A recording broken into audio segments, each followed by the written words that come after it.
This is going to be a lot of fun because I've never given this speech before. I'm touring the country, and you know how that goes. You give the same speech over and over again. But a speech about the differences between men and women leaders, that's challenging.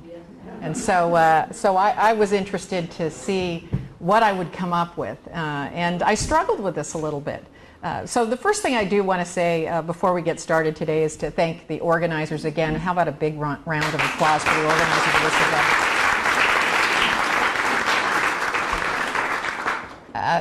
And it wasn't so easy for Larry. He had to twist my arm about 4 times, you know. But now that I'm here and I've enjoyed seeing this magnificent buffet, he won't have to twist my arm again. I'm going to ask all of the women in the room to do one thing, and that is I want you to take your hand out like this. Can you do that for me? And I want you to give yourselves a big pat on the back. Good job. Good job. Who else is going to pat us on the back? We have to do it for ourselves. So there you go. Today we're here to celebrate women. As you know from the introduction, I am a sociobiologist and I'm the author of The Watchman's Rattle. This book was a dark horse. For many of you, you might not know this. I didn't know it, and it's a good thing I found out after the book came out, that there are about 150,000 new titles of books that are released in the United States every year.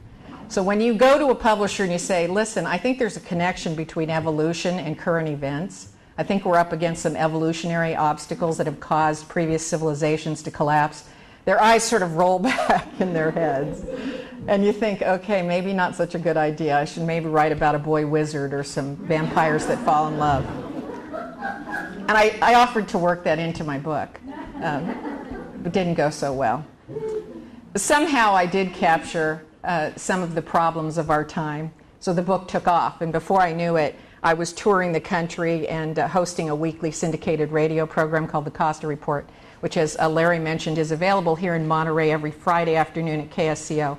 By the way, I interview thought leaders from all over the world. I had John Bolton on my show, followed by Alan Dershowitz. I'm probably the only person brave enough to pull that off on radio.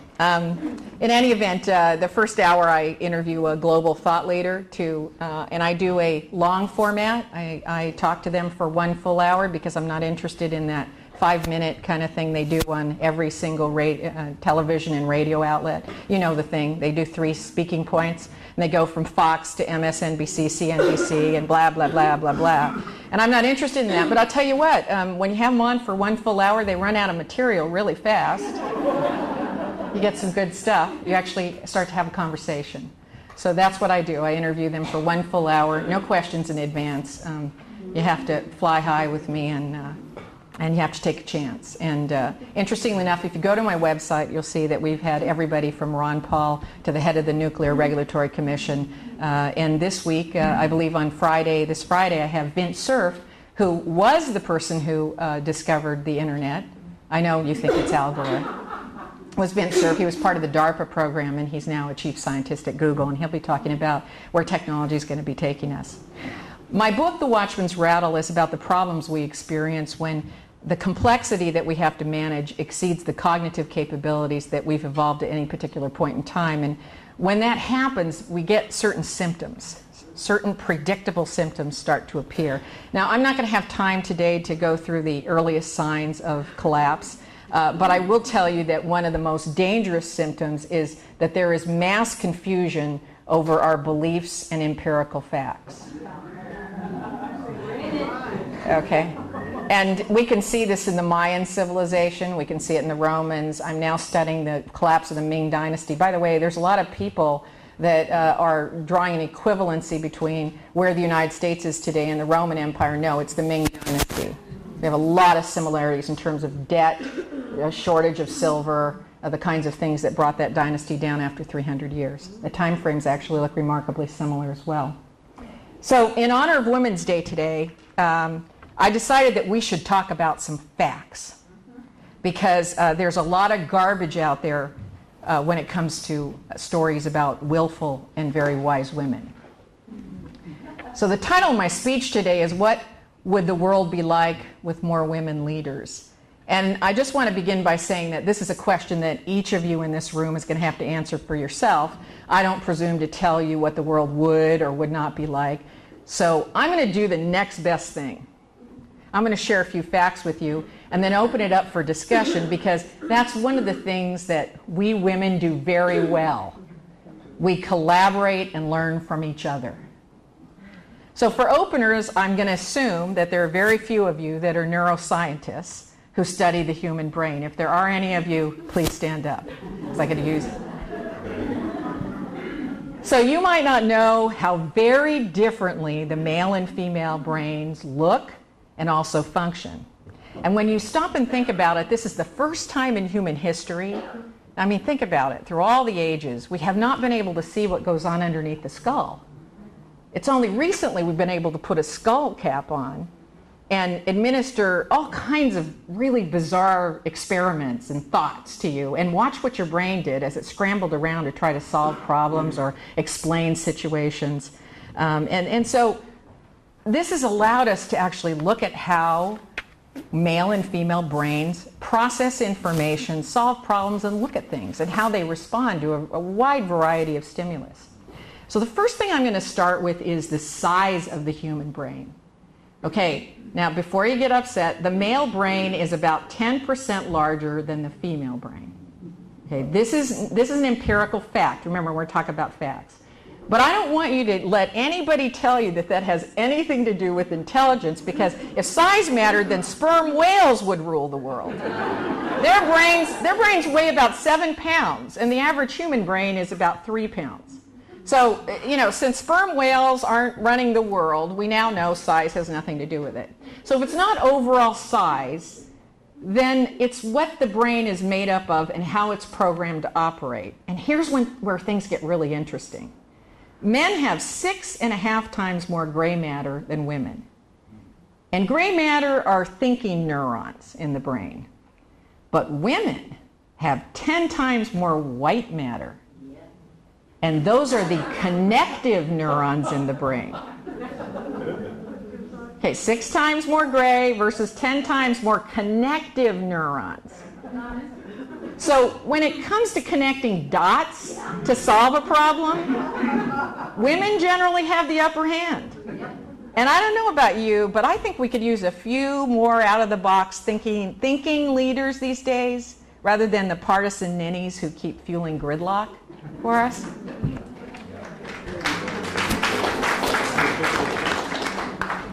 Even more important is the fact that the neurons inside a woman's brain are closer together, more compact, if you will. In fact, they're so dense that women have 12% more neurons functioning than men. Did you know that? You have smaller brains, but you have more neurons. And neurons are what matters. So the next time someone calls you dense, take a moment to thank them. Dense is good.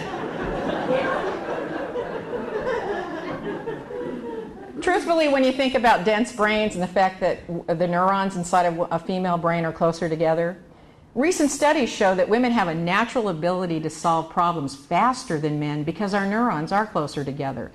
And for those of you in the audience today that are in education, you probably see this all the time, because girls are much more likely to finish tests earlier than boys. So you have to give the gentleman a little extra time. But by the way, the same goes for me back home. Sometimes it takes longer for men to see things clearly, so you have to allow for more time for them to come to the right conclusion. Anybody here experience that at home? Thank you. Next up is the frontal lobe. This is the area of the brain responsible for problem solving and decision making, and it is larger in the female brain. The frontal cortex and temporal areas are also more organized in the female brain, which is the reason that females have far better language and communication skills. When it comes to reading expressions, manipulating language, pausing to allow an actual interaction, women trump men in all these areas. When we put skull caps on males and females and we ask them to listen to a novel being read, we see that men process language in their left brain, whereas females use both hemispheres. So when it comes to brain injuries which affect speech and language, females tend to recover faster and better because they use all of their brain instead of just one side. Sometimes you hear people saying, you're being one-sided. No, I think not. It's the males that are one-sided. I have empirical proof. Frankly, I think we could use some better communication skills amongst our leaders today. There seems to be a whole lot of talking, not much listening going on, let alone empathy for the viewpoint of others. Maybe you agree with me, maybe you don't. I mentioned a little bit about our ability to interpret facial expressions and gestures. We've not only discovered that women are faster and more accurate at reading emotions, they're also better at controlling them. I know some of you have heard the opposite. Have you in this room? Yeah. But from a scientific point of view, that's not true. The University of Pennsylvania conducted some bulletproof studies which demonstrated that the areas of the brain which control aggression and anger, the limbic cortex, is larger in women. And I think we can all agree a little less aggression and anger in our leaders wouldn't be such a bad thing. In fact, it might allow us to get past the infighting that's paralyzed us for years and maybe get on with the business of solving a few problems here and there. And when it comes to problem solving, women have a great asset that men do not, a much larger bridge between the right and left hemisphere of the brain. This fibrous connection is called the corpus callosum, and it plays a big role in allowing the left and right sides of the brain to speak to each other and work together. In fact, some scientists believe that this explains women's intuition, which appears to be a spontaneous collaboration between the left and the right hemispheres. By the way, the first evidence of differences between male and female brains occurs in the fetus at just 26 weeks. And the first big change we see is a larger corpus callosum in females. That's pretty significant. But to be fair, the male brain has a few advantages too. I am an equal opportunity biologist. So I feel obligated to point out that when it comes to spatial skills and navigating three-dimensional space, the male brain performs better. Women use the cerebral cortex to solve spatial issues, which doesn't do as good a job as the hippocampus, which men rely on. And this is the reason that women use landmarks to give directions. They say things like, turn left at the gas station. And men say, when you get to this road, turn east. Ever notice that? What the heck's east? Where am I? Right? I used to be able to figure out north and south because the ocean was on your left if you were going north. Then I went to Florida. Big problem. Okay. Men's brains are also better developed for mathematics. The inferior parietal lobule on the left side of the brain is much larger in men, and this was the feature that we discovered was abnormally large in Einstein's brain. And last but not least, when it comes to sex, the male brain works overtime. Big surprise. Here's what you might not know. After age 4, the hypothalamus, which plays a big role in mating behavior, becomes twice the size of this part of the female brain. After 4, they're already on it. And I don't need to tell you what kind of controversy that difference in our brains caused leaders like Schwarzenegger, Spitzer, Clinton, and Gingrich. Okay, we're in a church today, so I'm going to try to keep this talk clean, folks. Last of all, when we add the effect hormones have on decision-making during times of stress, we find that men are much more likely to adopt physiological fight or flight responses, whereas women have a tendency to lean toward tend and befriend responses.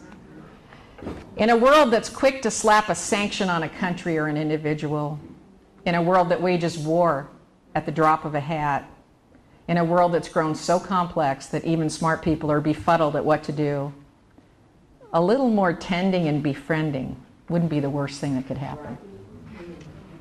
So I began my speech today by saying that you have to draw your own conclusion about how the world would be different if there were more women leaders. My job is just to give you a few facts about how our brains work and how we process information, solve problems, and resolve our differences. But if there's one conclusion we can draw from what science now knows, it's this. We bring unique talents to the table. They are not the same as those possessed by the males of our species.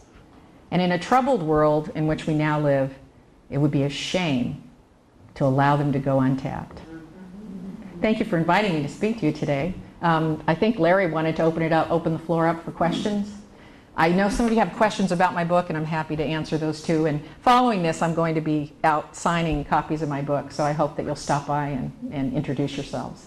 Does anybody have any questions? I don't know about questions. I'm finding it interesting that differences are considered a causal effect in this situation. Differences doesn't mean that it's causing the situation. And on top of it, that doesn't mean every male has this or every female has that. That's right. You know, and so it seems to be a sort of lacking logic as far as I'm concerned. Mm-hmm. Well, here's the thing. We're not, for a while, back in I think the 50s or 60s, we thought that we were born blank slates. We had this theory that went around in education, and we said, you're born a blank slate, and your teacher writes on it, your mom writes on it, your dad writes on it, and then that's who you become. But we completely left out evolution and the fact that there's certain predispositions you have. Now, depending on what happens in terms of your life, the life experiences you have, right? Those predispositions will either mature or they will not. But we do know that we now broken down the human genome, and we now know that there's certain genes that predispose you to violence or antisocial behavior. Actually, the head of the Human Genome Project, Craig Ventnor, who's a friend of mine, he was the first human being to have his complete genetic material broken down. And he discovered that he had a tendency for earwax and also antisocial behavior. And he was shocked. He said, I'm not antisocial. And everybody that worked with him said, yeah, you kind of sort of are. So what I'm trying to say here is that we've gotten so far away from acknowledging our genetic inheritance. We want to think that we're furniture or we're our computer and we just program ourselves to be any way we want. But it's not true. It's not real. You have some tendencies that you're born with. Now, I'm just going to use myself as an example. I happen to come from a tribe that was composed of high-calorie seeking organisms. I know this because I'm an intelligent person, I'm a biologist, and I know if there's carrots and celery and there's a glazed donut, it's the carrots and celery. But my hand reaches for the glazed donut. Look, if there's a donut in the room, get out of my way. That's not genetic. I'm going for it. That's enculturation. Well, maybe it is. It might be, but there's another explanation is what I'm trying to say. And that is that in primitive times, in prehistoric times, those who identified higher calories, they were the genetic survivors during times of food scarcity. The ones that ate carrots, they're not in this room. They died when there were food shortages. My tribe lived. Today I got a problem. It's not me that's changed. Evolution will take millions of years to cleanse that out of my DNA. Millions of years. But you know what? Food has changed. It would have taken 11 dump trucks of apples to make me morbidly obese. Now, just Starbucks, latte and a croissant. I'm toast. So the reality is that I have a drive that kept my ancestors alive, and it's mismatched with technology, food technology specifically today. Second thing is I know that my ancestors were really smart about not wasting calories when they didn't have to fight or get more food. They laid around. So I know I have to go to the gym and exercise, but I hate every kind of exercise. Let me be the first to say it. You have not invented a form of exercise I want to do. You have a gene for that, right? I have a gene that says, no, save those calories, eat donuts. And I fight against that every day of my life. And one day I'm going to be sitting with Oprah. I will be sitting with Oprah. She has my book. And I'll be sitting with her and I'll say, look, we're from the same tribe. We want donuts. We want to lay on the couch and eat donuts. I'm not going to beat myself up about it. I'm never going to be thin. But then there's other people, and I know you know these people, they can consume enormous amounts of calories. My mom was one of those people, and she never gained a pound. I hated that. That was the only thing I hated about my mother. I was very close to her. But I hated that she could consume my leftovers to add injury to insult, right? So it's just a reality. We have things that allowed us to, all of you in this room are genetic winners. You're all genetic winners. Your ancestors adopted some strategy that allowed your DNA to perpetuate. And it wasn't eating celery and carrots. Just telling you. Just saying. As someone who reads the neuroscience occasionally and has a hard time getting through it, I am deeply grateful for the presentation tonight on facts. Can you make those available to those of us somehow who could use that to think about our own teaching for other people and how it impacts? Sure, absolutely. By the way, you can always contact me on my website. I don't know how we do it, but I have people that, you know, if you make a request for slides or the speech or whatever, they'll definitely get that out to you. So, absolutely. Very good. Yeah. So your website? My website is my name, RebeccaCosta.com. And there's a contact page there, and you can write anything you want in there. Any questions you have, any comments about the book, and they all get to me. I have a wonderful staff here in Monterey, and I don't know how they do it, really. Very grateful for the facts. Absolutely. Absolutely happy to give you facts. And by the way, facts change, yes. Right? I mean, we know, like, we're having a big discussion about speed of light anymore these days, right? So facts can change as we get new discoveries. And so these people say, well, how is that a fact then? Well, if it's empirically observable, we're going to have to call it a fact. You know, if we can repeat the experiment and bring it to a certain scientific standard, we're going to have to call it a fact. The thing I tell people is every time I drop my car keys, they fall to the ground, never once in suspended animation. I mean, maybe one day it'll happen, I'll say, okay, gravity, not a fact, but, you know, it hasn't happened yet. What do you think about Robert Malthus's genetic experiments with plants saying we're going to die from starvation with overpopulation? He didn't know about technology that it was with plants. Now, the questions about Malthus's projections on population growth, his time frame, he was way off, and so was Paul Ehrlich. Paul Ehrlich, who wrote The Population Bomb, he's going to be on my radio show actually in, I think, 3 weeks. So please tune in for that. He teaches up at Stanford now, and his numbers were way off too, because we effectively we keep using technology, discovering new forms of pesticides, and in addition to that, we are using disease-resistant forms of wheat, corn, and all that. But it's interesting, in the last 35 years, worldwide corn production has not, efficiencies have not gone up. And I think it's been about 25 or 26 years since rice production's gone up too. So we're clearly hitting some kind of ceiling. Mm-hmm. And that's not to say technology won't bail us out again, but you know, we're adding something like 227,000 people a day. I mean, you know, we just crested 9 billion in October of last year. Huh? 7 billion? Oh, yeah, 7 billion and 9 billion. That's right. Thank you. See, I have nightmares about that. We've crested 7 billion in October, and I think the United Nations is forecasting somewhere between 2045 and 2050 we'll hit 9 billion. That's a fact that's pretty scary. I don't know if you know this. Can I just add one more thing? That it takes about, I'm not going to pronounce this right, but something in the neighborhood of, I think, 10 or 20 hectares. Is it hectares? Hectares? I never say hectares. Okay. To make enough medicine, food, shelter, all that for each person in the United States. So if you extrapolate that out to 7 billion, that's 70 billion, right? If it takes 10 hectares per. So in order to bring the world population up to the standard of living of the average American today, let's just say we just decided to get really generous and bring everybody up to our standard, we would need, I believe it's 4 to 5 additional Earths, because all the land mass on the Earth is only 15 billion hectares. So we don't have enough land to even do that. Now, will technology bail us out? It has in the past, and it might. But we do have some problems. I work a lot with Dole Foods here in Monterey, and we've got problems now with the food value. It doesn't have the same value that it did. You all know this. It doesn't have the same nutritional value. So we have to eat more of it, and so now that's backfiring because we can produce more, but we have to eat more to get the same nutritional value.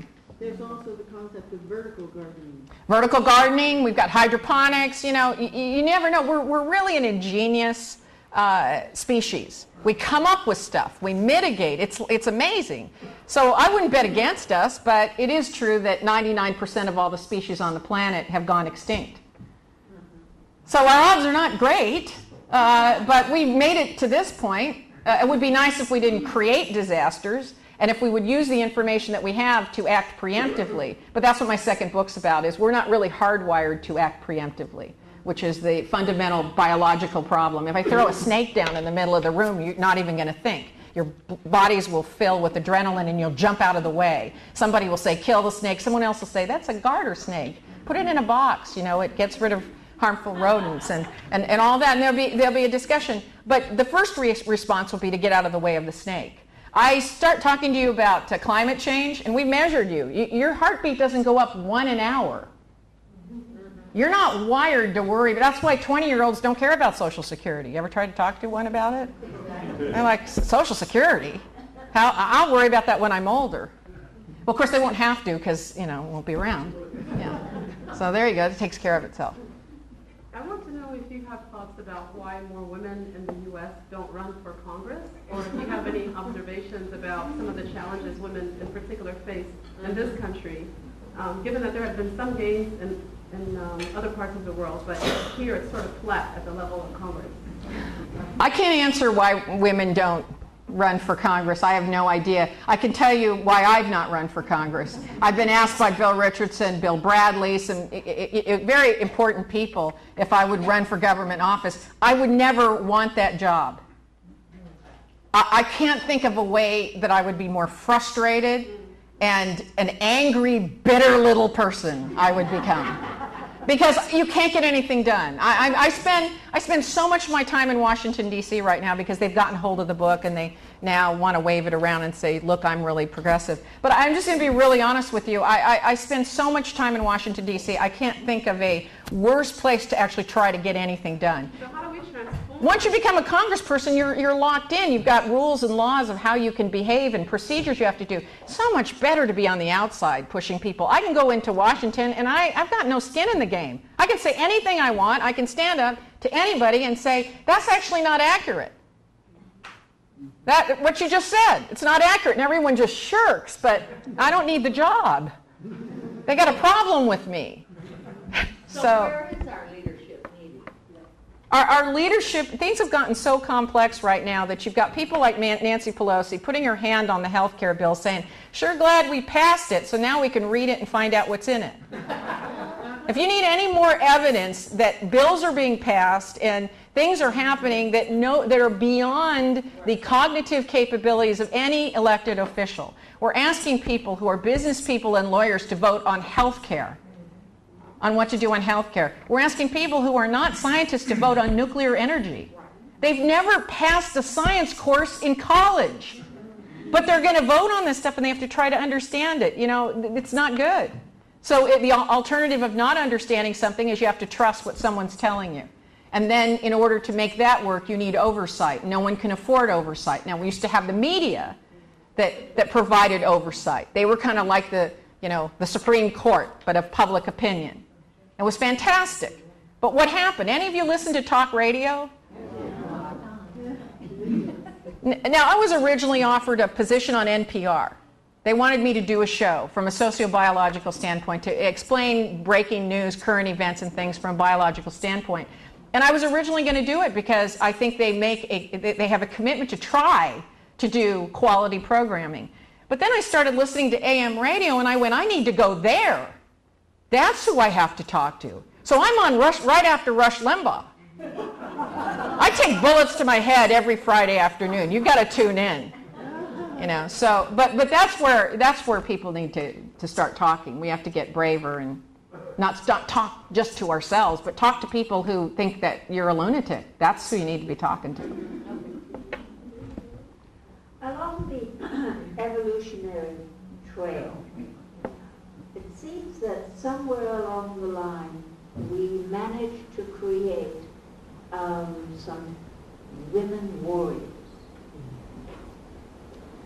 Whether it's in today's society, where we like to think we equal opportunity and the women on the front lines, and I don't understand. I'd like to, as far as answering this question, this tending and befriending, what would the world be like, with more women leaders? But then you've got this cultural thing of finally women are equal to men, or trying to be, or about to break the glass ceiling. Next thing, we've got female generals out there and young mothers with their kids at home going off to Iraq or wherever. Mm-hmm. Something doesn't make sense. Even genetically somewhere along, it seems like, is there different wiring for these women warriors, and whether they come from a nationalistic or patriotic sense of, I've got to go out there and kill, or what happened? That's a big question. Yeah. Not sure I'm qualified to answer it, but I can give you my opinion, but I have to make a distinction. It's just my opinion. This isn't a factual thing. If you give women no opportunity and no access to power over what's happening in the world, then you can't fault them for trying to act like men. If there's no room for women, then only the women who can act like men, right, can get a seat at the table. But when you try to act like a man, it is logical that you will fail, because you're trying to be something that you can never be. I just told you, you can't have a brain like a guy. You can't even make yourself think like a guy. You can't. It's just you're trapped in this biological spacesuit that says no, no, no, no, no. And so you're going to logically fail. So we got a problem here, and the problem is, if there's no room for women, you have to pretend that you're a guy. You try to become aggressive. I worked in General Electric at the highest ranks of management, and I have to tell you that the people that I had the most problem with were pseudo-men that were women, because they not only wanted to go to war, they wanted to kill me, because there weren't very many slots open. And I was saying, no, take them, I'm cool. And the problem is that the more I didn't decide to be a guy, because I thought that was kind of a losing deal. I didn't have the apparatus to be a successful male. So because of that, I decided I would just be a female. But I realized that if I was smart enough, and I was talented enough, and I was better than anyone else in the room, they would need me so badly they couldn't afford the luxury of discriminating. Discrimination is always a luxury. And you know how you know that? Because as soon as a plane crashes and there's a group of survivors and they all get together, nobody cares what your color is. They don't care if you're male or female. Now it's survival time. What do you know how to do? And if there's a female engineer and she can get them out of that mess, they're all ears. So, I don't blame women for becoming aggressive and male-like. I understand it. It just wasn't my choice. My choice was to be so necessary and so needed that they couldn't afford to discriminate against me, and that's how I made my career. So should we push for the woman to become the president? Or should we say, hey, use the power that you have? I don't want an incompetent woman to be president. No. I just don't. If I'm picking a president, I want the best human being our society can create. That's my definition. I really don't care if you're a dwarf. I don't care if you have, a wife or you're living with someone. I just really don't care. I want the best human that we can produce. We have one. We do? Okay, good. On that note, I'm one of the women who tends toward the things that guys are good at. So I'm taller and I'm good at math and those kinds of things. And I have a son who is more linguistic. He's good at math, but he's more linguistic. And in the 70s, when I was reading feminist literature, I read something called Jo Freeman's Rule. She's a feminist writer, and she said, everything that people say applies to men applies to 2/3 of the men and 1/3 of the women. And everything that people say about women applies to 2/3 of the women and 1/3 of the men. So as a scientist, and I found that for me, I see it in my world. I had an anthropology teacher who said, if someone gives you a theory, you have to ask yourself, does this apply to life as I know it? Mm-hmm. And if it doesn't, you dismiss it out of hand. Mm-hmm. Sure. And so as a scientist, I ask you, I don't want my son to feel limited in his capabilities because he happens to have been born with a Y chromosome. No, he's not. I'm saying that you have a predisposition. What I'm asking is when you look at the science, is it actually binary? No. It says, okay, all women are here and all men are there, or is No. there this kind of That's how you present it. But what I will tell you is this. Look, I don't want to create controversy or make everybody go home and say, gosh, I'm stuck with, this brain that only does this. That's not true. It's nature and nurture. We all know that, right? Everybody in the room knows it's nature and nurture together. That's what I just said. You still want to pick a fight with me? I just agreed with you. You can't fight with me when I'm agreeing with you.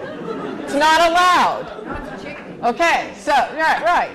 So, no, it's nature and nurture. So all I'm just trying to say to you is that, look, I happen to be one of those people that was really good at science and mathematics. I'm a math whiz. Okay, now, do I think my brain is like some kind of a freaky brain? No, but what I'm trying to explain to you tonight is, if we do an autopsy and you get me two same-sized brains, you get a female brain that's slightly larger and maybe a smaller male brain, I'll be able to tell you which is the female and male brain. A lot of you don't know that. You run on the assumption that the brains will look the same. They don't. They don't look the same. They also don't process information the same. You have those predispositions. But I got lucky. In 3rd grade, I had the best science teacher that's ever walked the face of the earth. And he made me love science. I couldn't wait to get in there. And I'm sure that when they crack open my skull, because I hope they do, because I kind of want people to know what was in there, probably a hamster running really fast, right? But the reality is when they crack it open, I bet they're going to find that part of my brain for science and math is larger than most females. That's what you were getting at. That's my adaptation, right? So it's what you got. But let me go back to what I was saying earlier. At 26 weeks in a fetus, we're not adapting to a science class. And changes are happening in our brain for males. So when you're born, you've got a predisposition. What you do with that is your own business. Right? And your culture. And your culture. It's your culture, it's your education, it's everything that happens to you. Where does free will come in this? It sounds like a lot of what you're saying is we're determined by... No, I'm not a determinist. No. Well, it sounds like that. No, I know. There's always somebody that just goes, well, you're saying you're a determinist. Absolutely not. I don't know how to say it any other way. A predisposition is not a sentence. However, let me tell you this. Not only am I not a determinist, and I'm not telling you that your DNA is going to tell you how you are. Craig Ventnor is not David Berkowitz, the son of Sam. He's got DNA that says that he has a tendency toward violent behavior. But he's the head of the Human Genome Project. He's a mealy-mouthed scientist, right? So it was a big shock to him. So there's evidence that you don't have to succumb to that. What we are finding is when we break down the human genome, and this is how your genetic material works, is you have a bunch of switches. The best way to think about it is you're born with a bunch of switches. Depending on what you do and what your life experience is, a switch is going to go on or off. Which sounds deterministic to me. Wow, okay. You talk about it's now determined, your decision is determined on something that happens to you, and a switch is flipped. And so when you hit whatever that pathway is down the line, your switch got turned at 4, so you're going to make an automatic decision. Well, unfortunately, we've determined that if you, as an adult, have less than a 5th grade education, you have a many more times probability of spending life in prison. Is that deterministic? Yes. It is? Okay. Well, they say no, but you say yes. You say that's a determinist. I'm being a determinist. Well, it's 100% yes. That's all right. He's thinking with his gray matter, which he has 6.5% more than me. I acknowledge that. I'm saying I'm not a determinist. I think that you have predispositions. I have predispositions for donuts. I allow myself 1 donut a month. I think about it all the time. Is today the donut day or not? I wake up every morning. Do I get the donut today? No, I can wait one more day. You know. Never wait till the 31st, so you do the 31st and the 1st. You're getting into my stuff here. I like you, but not that much. Okay. Let's take something like political science or economics or law. Find out that these, in the history of the world, this has been the Western thing, and for the rest of the world, we've had anthropology or ethnology or something. Now we're finding that there are Islamic or Chinese equivalents, and there's a lot to learn from those. Those kind of disciplines are also, what I've heard, developed by males for males. And so when women excel and achieve in those disciplines, it's following and it's playing the male civilization in its own game, and sometimes winning, like, say, Margaret Thatcher or Madeleine Albright or something. But what could those disciplines look like if they were developed from a female civilizational worldview?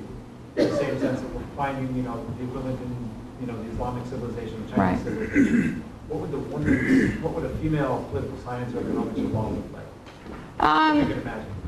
I can't really say, because I try not to, venture out too far from what is known, and so little is actually known about human biology and its relationship to behavior. We're only figuring that out now. So I can't really answer that. The reason I think my book took off was because I was the first person to say, look, there's a possibility that this biological spacesuit plays a big role in the systems we develop and how we behave and the consternation in the world. So I went looking. I went looking if there was any biological reason that the human organism eventually reaches a point in which it's going to naturally collapse. And what were the earliest symptoms? Because I leave it to historians and anthropologists to figure out what the cataclysmic event was that made the Mayans, collapse, or the Romans collapse. In the case of the Mayans, it could have been warfare, a pandemic virus, massive drought. There's any number of explanations for it. But what I'm interested in is that long drive toward the cliff. Right. What are the earliest symptoms that we could look at and say, making a bad turn? And what I found was, number one, our problems became so complex, there was no agreement on the facts. That leaders became very, very confused about what were facts and what were not facts. And then the second thing, so they become gridlocked. And the earliest symptom is that during that gridlock period, problems are passed off from one generation to another as they exponentially are growing. We can see them growing, we know what they are, they're like planes all stacking up to land on the same runway. That's the first symptom, gridlock and passing the problems on. The second symptom is the worst one, and that is where we begin making a turn from fact-based remedy to belief-based remedy. By a belief, I don't mean religious-based, I just mean an unproven hypothesis or unproven theory. And when we make that turn, public policy becomes irrational. And then collapse is next. Okay, because an irrational public policy is irrational remedy to whatever our greatest threats are. So that's what winds up happening. Those are the two precursors to whatever plane is going to crash. It doesn't matter to me, and I don't think that to the people that die, it matters whether it was a nuclear war or it was a drought or it was a pandemic virus. Who cares, right? But we know these things are coming, and so those are the two basic symptoms that I talk and I write about. In terms of like how the systems would be different, it's hard for me to say because they aren't. And I try to look for empirical evidence. So I can only say to you that we live in a belief-based culture right now, and so I think the greatest harm that people like myself that go out into the public and have media, the greatest harm we do is to perpetuate beliefs instead of bringing more facts to people, giving them statistics, information, and then, you know what? I'm very respectful. Make up your own mind. I'm not here to tell you what to think. I'm just here to say that you are, a biological organism, and you do have some wiring, and it would be really cool if you knew what it was. Imagine if I could have you come up here. I think you'd storm the stage. And I said, I got a little test here. It's like a pregnancy test, only it'll tell me all your tendencies that you were wired with. And there will be some that you'd say, I'm not like that at all. And I'd go, great, you bypassed, stuttering. You didn't stutter, but you had a tendency to want to stutter. You know, or look, you exercise at the gym every day, but you got that high calorie gene that I have. Right? I mean, you know, you can avoid it. Sure. You can absolutely avoid it. You're not a prisoner of your genetic material. But imagine how helpful it would be, just for a moment, if I knew I had the precursor to lung cancer. We've always been wondering why some people can smoke 3 packs of cigarettes a day and they never get any lung cancer, which is what the cigarette companies, they bring those guys to the court. And then you got the other guys that are going, yeah, but he only smoked 1 cigarette a day and he got lung cancer. And before that, he didn't have it. So why is that? And that is that genetic switch that we were talking about. I don't know if that's determinism. Maybe it is. But if I knew that I had the switch, then I probably wouldn't smoke. And if I didn't have the switch, I would smoke. Because, you know, I like smoking. I don't smoke right now, but because I don't know if I have the switch and I'm just like a scared person. So I don't do it. I think I have the switches for everything. So I just have a tendency not to do things. But I'm saying I'd like to know, because if I didn't have the switch, I'd smoke. I'm pretty sure I would. So Given your 2 predictors, which I'm hearing in the room intuitively, that, yeah, we got that one, yeah, we got that one, that's where we are. The next one is collapse. when public policy is based on unproven beliefs, yes. And that's where we are. So are you seeing this? Well, look, there's all kinds of beliefs. You know, humans can't function without beliefs. We can't function. We have 2 baskets. One basket are empirical facts we know, right? And the other basket is beliefs. So when you put your money in the bank, you believe it's going to be there when you write a check. You don't know if it's going to be there. One day you may write a check and it won't be there. Guess what? Empirically, you were wrong. Okay? When you see the traffic light turn green, most people just start walking, right? It's safe. They think the traffic is going to stop and they're going to walk. That's a belief. Most people do not stand on the curb and wait for all the cars to come to a stop to observe empirically that it's safe to walk. They just trust the light. And by the way, I was just in New York, and they don't even wait for the light to change. It's just about the time the light's going to change. They just start walking. And if you're on the curb, you're basically called a tourist.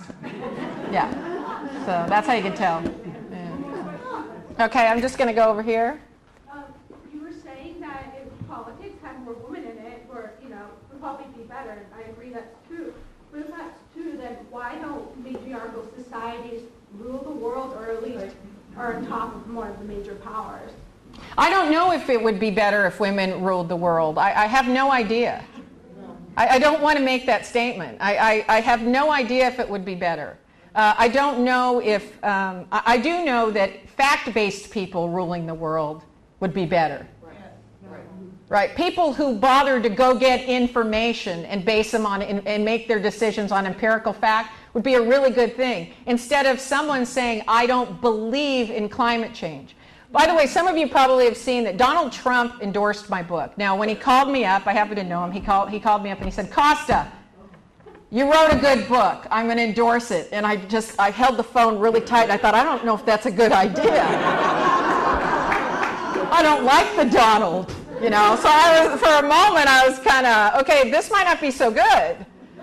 So I'm sitting there and I'm thinking to myself, okay, what is this about? And he says, but you're wrong about climate change. My answer was, well, we have 1.5 billion with a B temperature readings of the Earth's surface. It's going up. The temperature's going up. And I said, do we need 2 to sway you? 2 billion? 4 billion? What's the number? Let's negotiate. And he said, well, I don't believe in it. I said, it's not something you believe in. That's like saying you don't believe in gravity. You know, I mean, it's not something you can believe or not believe in. I think the language is wrong relative to climate change, but you'll hear about that from a different expert, not me. The language is wrong. What he meant to say is, I don't believe man is the cause of climate change. Okay, but what comes out of people's mouths, and remember, our communication skills for men are a little bit less than women. So you got to listen more. You got to listen harder sometimes. I think that's what he meant to say. And I said, is this what you mean, that you don't think that man is responsible for climate change? He goes, that's what I said. No, you said you don't believe in climate change. That's what I meant. So I repeated it back to him, and it sounded exactly the same. So at that point, I said, well, we'll call you back. Yeah. So that was it. Okay, so. I'm wondering, Rebecca, if you know of any cultures or tribal cultures in history, recent history, ancient history, that were matriarchal or that were dominated by women leaders, and if so, were they any different than the others? I'm not really a historian, so no, I'm not well versed enough to talk about matriarchal societies. There have been matriarchal societies, and they've been very successful. But I don't know enough about that from an anthropological standpoint. I just don't like to try to talk about things I'm not an expert at. I took an anthropology class for women, and there wasn't any. I mean, they had some parts. Some groups. Lineal part, but they never had full power in terms of determining where people did and things like that. Yeah. Well, there. I think a lot of those societies are, probably pre-history, like 30,000 years ago, before our society became very warlike and hostile. But there were, prior to that, and there's no written documentation, and a lot of it is lost. But there were a long time ago. Then women were powerful, just as powerful as men. Right.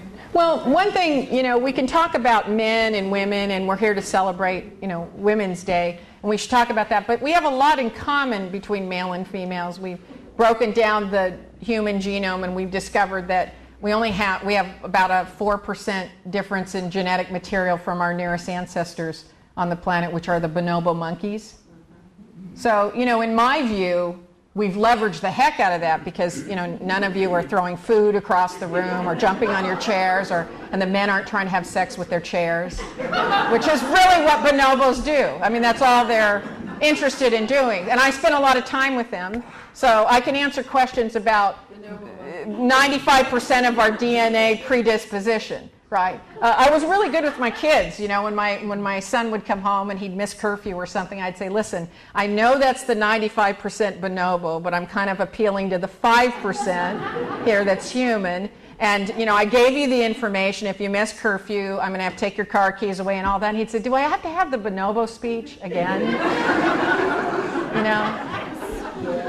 Like, you treat me like I'm a monkey, and I go, well, don't act like one. Right? I mean, stop it. So. I'm kind of confused back to the concept of the differences between male and female brains. And when you say that size doesn't matter, as far as Size of brain. Yeah. So when you said, in case anyone missed that.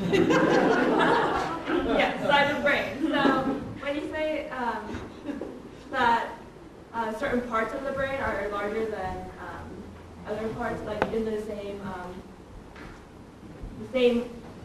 part of the brain in the other sex. Mm-hmm. Why would that matter if the size of the brain wouldn't? I understand what you're saying. Yeah, you're saying that if the overall size of the brain doesn't matter, then why does it matter that a certain portion of the brain is larger? It's difficult to say. I don't know. I don't know the answer to that. We don't know the answer to that. We do know that you can have a massive brain over here, and the person could be, dumber than a bag of rocks, and you could have somebody with a tiny, dense brain that's absolutely brilliant. We just don't know. We don't know, and we don't know why those sections. By the way, it's not just the size of those sections. It's how those sections in the brain are physiologically organized, how the neurons are organized, and how dense they are. So like the brain of a sperm whale is not as dense as... Well, a sperm. If you've been around sperm whales, I mean,